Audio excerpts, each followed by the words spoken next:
¿Conoces este problema en los negocios? ¿A quién no le ha ocurrido que ha tenido un problema dentro del equipo y ha tenido que recurrir al experto y ese experto ha tenido que dedicar tiempo a ayudar a esa persona, con lo cual el equipo ha perdido productividad? Este problema y otros muy similares son problemas muy corrientes en negocios, en pequeñas y también grandes empresas, y es un problema que tiene solución y lo vamos a ver con una solución que he desarrollado, que es una base de conocimiento. Al final del vídeo vas a ver exactamente cómo funciona este sistema y si quieres tenerlo, pues simplemente me puedes dejar un comentario abajo y me pondré en contacto contigo. Bien, vamos primero a analizar el problema en más profundidad para que estemos un poco en la misma página, ¿no? ¿A quién no le ha ocurrido que está en un equipo, tiene un experto? Por ejemplo, vamos a suponer un equipo de desarrollo software, ¿bien? Y tenemos un arquitecto software, por ejemplo, que es en principio la persona que pues tiene un mayor conocimiento de todo el sistema, porque eventualmente también ha desarrollado, ha hecho labores de diseño, de análisis, conoce un poco toda la arquitectura y por tanto, pues seguramente es la persona que más conoce. Y tenemos pues nuevas personas en nuestra plantilla o eventualmente un consultor externo que requiere determinada información y esta es la persona que le puede ayudar. Bien, si esta persona experta tiene que dedicarle tiempo a esta nueva incorporación, este nuevo compañero, este consultor, lógicamente está perdiendo foco y está perdiendo tiempo que podría estar haciendo en algo en lo que va a ser mucho más productivo. Si tenemos en cuenta que además esta persona seguramente va a ser la que más cobre o de las que más cobran dentro del equipo, lógicamente esto tiene un impacto no solo en tiempo, sino también en dinero. Bien, esto es una situación muy habitual. También a veces ocurre que pues queremos buscar un manual de instrucciones, un documento técnico por nuestra cuenta y no sabemos cuál es. No sabemos siquiera si la versión que hemos encontrado en algún repositorio es la más actual o si quizás ese manual puede estar obsoleto, ¿no? Entonces, puede que no encontremos la información que queremos o que esa información esté obsoleta. Eso es un problema que a veces también se puede dar, sobre todo cuando tenemos realmente un repositorio con muchos documentos. Es algo que nos puede confundir. O hay veces que encontramos los documentos que necesitamos, pero tienen muchas páginas y vamos a perder mucho tiempo buscando una información muy concreta. Ese tiempo que estamos buscando es un tiempo que no podemos ser productivos, con lo cual afecta a la productividad del negocio. Todo este tipo de cosas son cosas, desde luego, muy habituales. ¿Qué decir, por ejemplo, de un entorno técnico o de mantenimiento? Por ejemplo, tenemos un técnico que quiere reparar una caldera, un aire acondicionado, y de repente eh, el equipo, vamos a suponer la caldera, pues da un error 203 y no sabe cuál es el error 203. Vale, pues va a tener que llamar a la central, a ver si un compañero le puede ayudar o el jefe, tiene que buscar el manual, básicamente está perdiendo tiempo y eventualmente no va a poder dar la solución. Lógicamente, esto también es un problema, ¿no? Esto también se puede abrir incluso a otro tipo de campos. Por ejemplo, una gestoría o un bufete de abogados. Por ejemplo, en un bufete de abogados las normativas están cambiando constantemente y a lo mejor un abogado tiene que buscar pues en qué BOE, en qué circular eh, figura determinada información o una excepción a una regla. Si tiene que buscar eso en un mar infinito de BOEs circulares que existen, pues lógicamente se puede volver loco. O si tiene que buscar en un mar de contratos. Esto desde luego es un tema serio. Y en este caso, ya no solo por el tiempo, que también, porque es un tiempo enorme que tiene que dedicar a la investigación, sino también es un tema de seguridad jurídica, porque aquí los errores pueden ser bastante caros. Entonces estamos hablando de algo que desde luego es bastante serio. En general, tanto si es para hacer una consulta como si es el caso de, como he dicho, una nueva incorporación de una persona que necesitamos ayudar para que se pueda adaptar a la idiosincrasia y al know-how que tiene también el resto del equipo. Lógicamente, formar a esta persona es algo caro, esto todo el mundo lo sabe, sobre todo quien haga contrataciones. Y que el veterano tenga que enseñar al nuevo, pues lógicamente hace que tenga que dejar de producir y esto pues es un problema. ¿Cuál es la solución? Bueno, pues es una base de conocimiento como lo que os voy a enseñar ahora, ayudándose en la inteligencia artificial, por supuesto, porque es lo que vemos en este canal. Y esa base de conocimiento va a ser como un mentor 24/7, de forma que si tiene que hacer una pregunta, oye, ¿cómo soluciona este problema? ¿Cómo se arregla el error 203? Etcétera, etcétera, pues esta persona va a ser productiva desde el primer momento sin tener que o perder el tiempo investigando o teniendo que preguntar a una persona que sabe más que va a dejar de producir o va a evitar que podamos cometer errores graves como por ejemplo en el ámbito jurídico como ya os he explicado también. Bien, ¿cuáles son las ventajas de este tipo de sistema que vamos a ver en breve también? Bueno, sobre todo, y es un tema muy importante para las personas que quieren implementar la IA en sus negocios, es que aquí no tenemos un problema con las alucinaciones. Quizás conoceréis este problema de las alucinaciones, es que las IAs al final, eh, pues a veces pueden alucinar, pueden dar respuestas que son incorrectas y esto es un problema que evidentemente preocupa a cualquier negocio y especialmente a un negocio tipo como podría ser un bufete de abogados, ¿no? Claro, en este caso no va a ocurrir esto, el sistema no va a inventar nada, porque aunque estemos utilizando inteligencia artificial para hacer esas consultas dentro de nuestra base de conocimiento, el sistema nos va a dar la referencia exacta de dónde ha encontrado esa información. Luego no está buscando la información dentro de su conocimiento infinito o casi infinito que tiene, sino que su base de conocimiento va a ser lo que nosotros le hemos dado, con lo que lo vamos a nutrir, de manera que no va a inventarse ninguna información. Y esto es un tema bastante importante. Por otra parte, como vamos a ver también, va a haber un administrador, que es la persona que va a subir estos manuales, esta información técnica a la base de conocimiento, con lo cual también vamos a tener un control de quién puede entrar y quién no puede entrar. Con lo cual no es una información que vaya a ser pública, sino que es algo que podemos tener dentro de nuestro entorno, dentro de nuestro equipo de trabajo, dentro de nuestra empresa. Bien. Y por otra parte también lo bueno es que le va a poder hacer el usuario preguntas a esta base de conocimiento en lenguaje natural. No va a tener que escribir ningún prompt ni ninguna cosa técnica. Simplemente con lenguaje natural le va a hacer una pregunta, como se la estaría haciendo, por ejemplo, al experto, al arquitecto, por ejemplo, de su equipo, y le va a dar la respuesta correcta.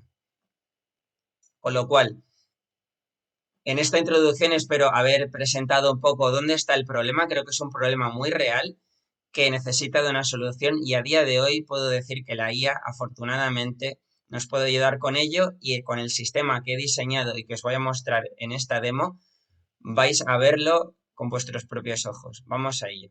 Y bien, este es el portal en el cual he montado esta base de conocimiento. Es bastante simple, pero muy efectivo y en esta pequeña demo os lo voy a mostrar. Bien, este es el portal. Aquí podríamos poner cualquier logo. En este caso vamos a suponer que es la base de conocimiento de mi agencia de inteligencia artificial. Y aquí es donde nos registraríamos o donde estaríamos entrando. Bien, para registrarnos tendríamos que ir aquí a Regístrate. Y entonces vamos a crear un usuario. Ahora mismo tenemos ya un administrador y vamos a crear también un usuario para que veáis un poco los dos roles. Bien, vamos a poner, por ejemplo, este usuario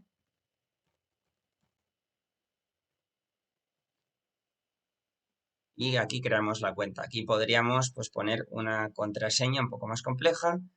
Yo he puesto una y aquí es donde vamos a crear una cuenta. De esta manera se crea un usuario. Bien, en cuanto esté el usuario creado, vamos a entrar y vamos a ver cómo se ve la interfaz de este sistema.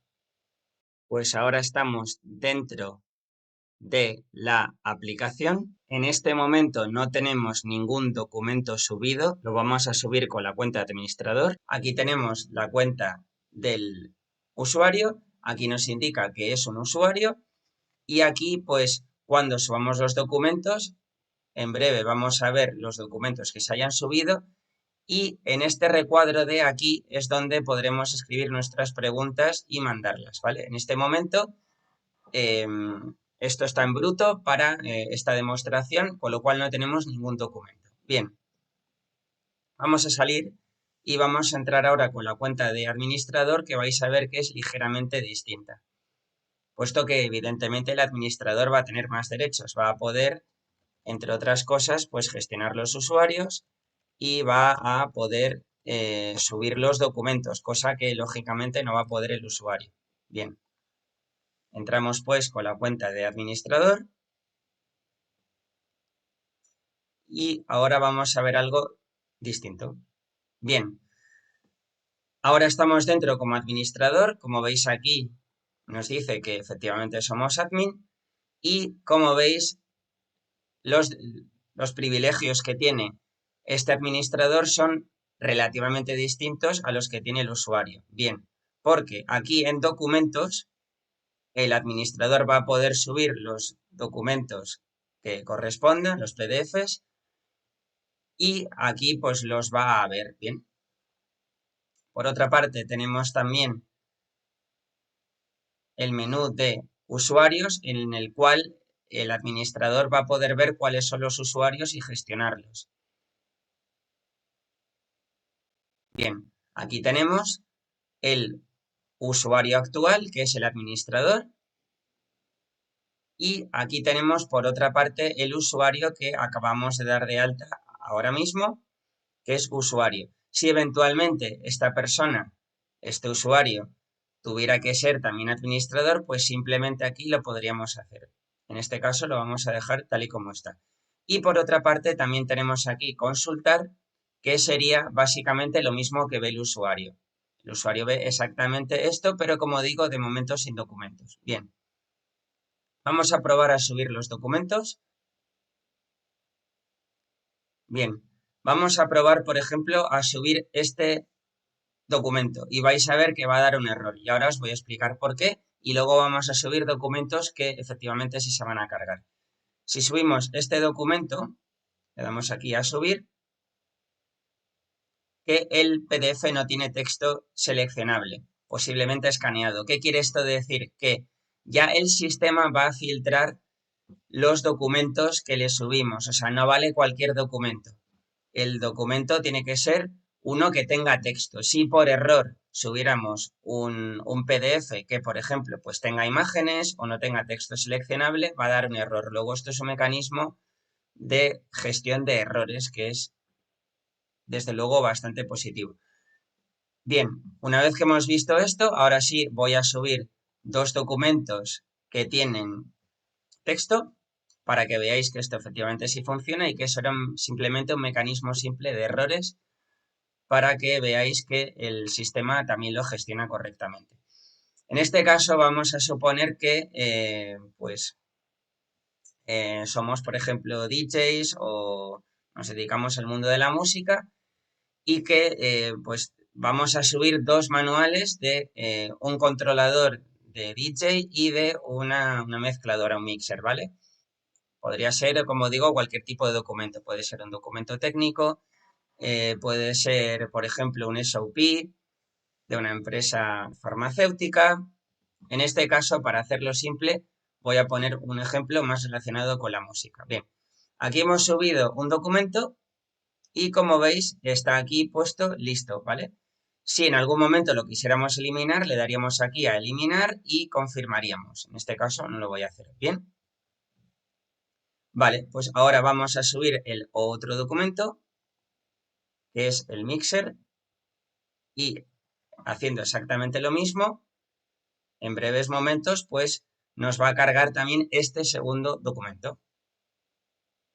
Pues aquí lo tenemos, los dos documentos. Como veis, nos dice en qué momento lo hemos subido, ahora mismo, como veis aquí en la fecha del sistema, y también nos indica el número de páginas que tiene cada uno de estos documentos. Bien, ahora, si vamos a consultar, vais a ver que algo ha cambiado, y es que en vez de 0 tenemos 2 documentos disponibles, y esto también lo puede ver el usuario. No puede ver directamente el contenido, pero puede ver qué documentos se han subido, y a partir de aquí puede hacer las preguntas. Y como veis, ahora que los documentos están disponibles, ahora sí que el sistema permite que el usuario o también el administrador pueda hacer preguntas y mandarlas, ¿ok? Bien, en este caso, para hacer las preguntas, pues vamos a utilizar el usuario otra vez, ¿bien? Para que veáis que el usuario va a ver lo mismo que el administrador, en este caso, esta interfaz. Lógicamente, no la gestión de los usuarios, ni tampoco va a poder subir, pero sí va a poder ver esto, que es la parte que importa. Bien, si nos salimos de aquí, entramos con el usuario normal que acabamos de crear.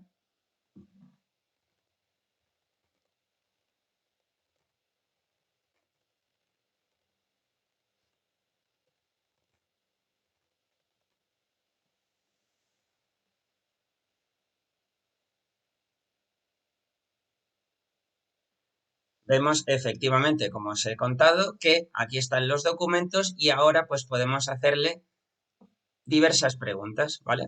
Bien, vamos a hacer una pregunta. Por ejemplo, ¿cuál es el puerto USB que necesito para conectar mi... Aquí tenemos el nombre del modelo, por ejemplo, ¿vale? Para que veáis que en este caso debería de referirse a este manual en concreto y no a los dos, ¿vale?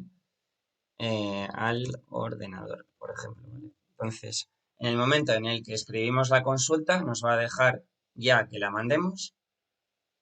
Le damos aquí a preguntar. Y aquí tenemos la respuesta que nos ha dado el sistema. Le he preguntado cuál era el puerto USB que necesita para conectar este dispositivo al ordenador, que es una controladora de DJ, ¿vale? Y nos dice que necesitamos un puerto USB 2.0. Y ya no solo eso, nos da aquí la respuesta también en lenguaje natural, sino que nos dice exactamente dónde la ha encontrado. Nos dice que es en este documento, en concreto en la página 5, con lo cual si vamos a la página 5 del documento podremos verlo en más profundidad. En este caso, como veis, yo la consulta que he hecho me he referido en concreto a uno de los modelos para que veáis que efectivamente la referencia la toma solo de ese documento y no del otro. Recordad que tenemos dos y no quería que se confundiera y le estaba preguntando por un modelo en específico, con lo cual al especificárselo en mi consulta, él ha ido directamente solo a ese documento y me ha dado la página correcta, ¿ok? En este caso hemos visto la consulta de un documento en concreto, pero vamos a suponer que tenemos una consulta que sea relevante para varios documentos. Le voy a preguntar, por ejemplo, cómo se usa el crossfader, ¿vale? Que es es una de las palancas que tenemos tanto en una mezcladora como en un controlador de DJ, por ejemplo, ¿vale? Ya digo, esto es un ejemplo que tenemos, podemos usar otro. Bien, y ahora, si buscamos aquí, vemos por una parte que aquí tenemos el historial, o sea, aquí tenemos la otra consulta que habíamos hecho y aquí tenemos la contestación, como veis, bastante más extensa que es la respuesta a la pregunta que le hemos hecho nosotros. En este caso nos da varias referencias en el mismo documento porque el crossfade es algo que es bastante estándar en una mezcladora y también en una controladora. Y aquí pues nos dice, por ejemplo, en la página 10 que ha encontrado esto. Como veis, efectivamente se habla del crossfader, ¿vale? También podríamos hacer una consulta que fuera, digamos, relevante para los dos tipos de dispositivos que tenemos. Por ejemplo, le vamos a decir cómo uso el master level en los dispositivos. Es una pregunta un poco más general. Y aquí veis un ejemplo de una respuesta en la cual ha tenido que acceder, en este caso, a los dos documentos. El master level, que es un control que está en ambos dispositivos, y aquí veis la respuesta que atañe a el controlador, a este dispositivo, y aquí a la mezcladora, que es este dispositivo de aquí. Y como veis, ahora está tomando referencias de los dos documentos, ¿ok? Con lo cual ya veis un poco que podemos hacer preguntas más específicas de un documento o preguntas que atañen a varios documentos y el sistema nos va a dar las referencias y también, por supuesto, una respuesta a nuestra consulta. Bien, por otra parte, otra cosa que también podríamos probar es si le hacemos una pregunta que no tenga nada que ver con lo que figura en estos manuales. Como ya he contado antes en la introducción, este sistema evita las alucinaciones porque lo que está haciendo es acceder a nuestro conocimiento que le hemos subido nosotros en estos manuales, con lo cual no va a inventarse ninguna respuesta. Y lo podemos probar si, por ejemplo, le preguntamos una pregunta que no tiene nada que ver con controladores ni mezcladoras de DJ, como por ejemplo, ¿cuál es la capital de España? Bien, en este caso, esto es una pregunta que si se le hiciéramos a un modelo de lenguaje, como podría ser ChatGPT o Gemini o el que sea, pues nos va a contestar porque va a acceder a su conocimiento. Pero en este caso no va a ser así, puesto que, como digo, la base de conocimiento es lo que nosotros le hemos subido.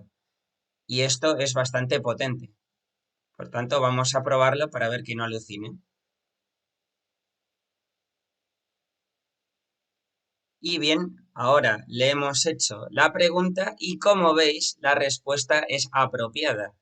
No tengo información suficiente en los documentos para responder a esta pregunta. Luego, ya veis la diferencia entre un modelo de lenguaje estándar, como puede ser, por ejemplo, ChatGPT o Gemini, con este sistema que está aquí montado, porque esto está todo en un entorno privado y separado y su conocimiento se restringe a tu entorno privado, a lo que tú le has mandado. En el momento que le haces otro tipo de pregunta, a diferencia de lo que haría un modelo de lenguaje natural, él te va a decir que este tipo de información no le consta porque no aparece en los documentos. Con lo cual estamos evitando alucinaciones porque no está inventando la información y la está sacando de fuera de nuestro ecosistema. Lo cual considero que es bastante importante el problema de las alucinaciones y desde luego yo creo que esto cualquier persona que tenga un negocio lo sabe y diría que sobre todo en entornos jurídicos esto es un problema bastante importante que como veis aquí ahora mismo se soluciona. Con lo cual ya veis un poco cómo funciona esta base de conocimiento. Creo que os hacéis una idea. Tenemos la posibilidad de tener administradores, la posibilidad de tener usuarios. Los usuarios van a poder aquí hacer las preguntas que quieran. Los administradores van a poder subir documentos, van a poder gestionar los usuarios y de esta manera vamos a poder tener una base de conocimiento experta que nos va a ahorrar muchísimo tiempo, por ejemplo, a la hora de, como digo, hacer consultas de SOPs, hacer consultas de BOEs circulares, hacer consultas, por ejemplo, de manuales técnicos, de documentación técnica, por ejemplo, de un proyecto software, lo cual tiene un inmenso valor. Piensa, ¿cuál es el coste que tiene para ti o para tu negocio el que haya una persona nueva que no pueda trabajar porque necesita de un experto? ¿O cuál es el coste que te lleva investigar o recopilar información, por ejemplo, en un BOE y no poder trabajar hasta que no encuentres eso? ¿Cuánto tiempo te demora tener que estar consultando las circulares, todos los BOEs? ¿O cuánto tiempo te puede llevar también consultar manuales de instrucciones, incluso puede que obsoletos, para encontrar la solución a un problema en concreto? ¿Cómo impacta esto a los números de tu empresa y cómo impacta a la productividad tuya o de tus colaboradores si los tienes? Tú pones el precio. Espero que hayas entendido el sistema, espero que entiendas el valor. Si tú también quieres tener un sistema como este adaptado para tu negocio, para empezar a ahorrar tiempo para ti y tus colaboradores y sobre todo para poder también hacer dinero, puesto que esto va a permitir que las personas estén más enfocadas y al tener más enfoque y concentrarse en lo importante, van a dedicarse a hacer tareas que se van a traducir en dinero también. Déjame un comentario abajo y me pondré en contacto contigo para que tú también puedas tener un sistema como este para, como digo, empezar a trabajar de mejor forma y apalancarte en la IA para evitar este gran problema que hemos descrito. Nos vemos en otro vídeo.